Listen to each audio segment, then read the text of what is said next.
Starting a business alone can be very tough. You have nobody to share responsibilities with. If you have a good team, you can distribute the load from your shoulders onto many shoulders. You can support each other through challenging times, give each other advice, bring your talents together, and when there is success, you can share and celebrate. Maybe you are starting out on your own right now. You have an idea, you are ambitious and passionate, but you don't have all the skills you need to make your business real. Maybe you are great at making the product, but not at talking to people. Perhaps it's the other way around. You're great at selling and customer service, but you don't really know how to make your product. The good news is, you can find other people around you who add those skills that you do not have. Finding people to work with, as experienced advisors, as casual contributors, as volunteers or employees, or even as co-founders, does take time, but it's also worth it. I was lucky enough to have a co-founder when I started my business. My co-founder has a technology background, so they were able to take over developing our product. So that was one less thing that I had to worry about doing by myself. But there was still a lot I didn't know about my market and about startups and business in general. So my first point of call was asking somebody I knew who is very experienced in our target industry to mentor and advise me. I told them about the idea and what I was trying to achieve, and they're still advising and supporting us now.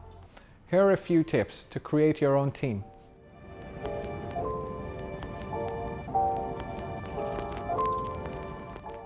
First, like in team sports, you need to know what positions you are trying to fill.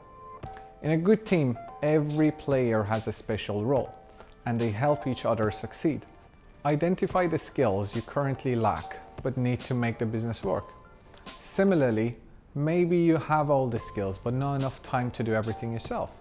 Write down a few role profiles for your perfect starter team. Next, find out who around you is really good at these and could be interested in working together with you. Maybe you first think of your best friends. If they are skilled and hardworking, why not? But be careful, mixing friends and family and business works for some and not for others. I recommend you look toward your wider network. Once you have the team roles defined, ask people around you who are experienced and have a good network, who they know, who might be really interested. Get some introductions and start talking to candidates. Tell them about your idea and what role you are trying to fill. Give them a chance to react to the role, to tell you whether it fits them and what they can contribute. Listen carefully when they talk about their skills and actual experiences. Ask them what excites them about your idea. And at the end of the conversation, don't rush things.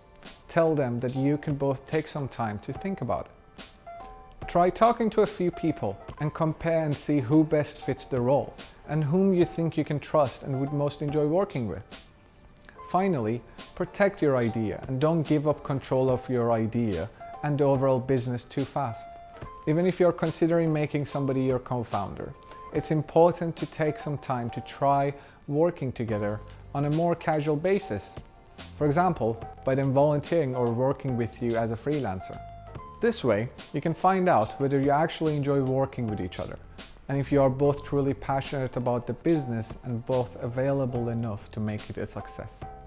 You have prepared an activity to help you create a vision for your own perfect team and to start thinking who might be the players to fill those roles.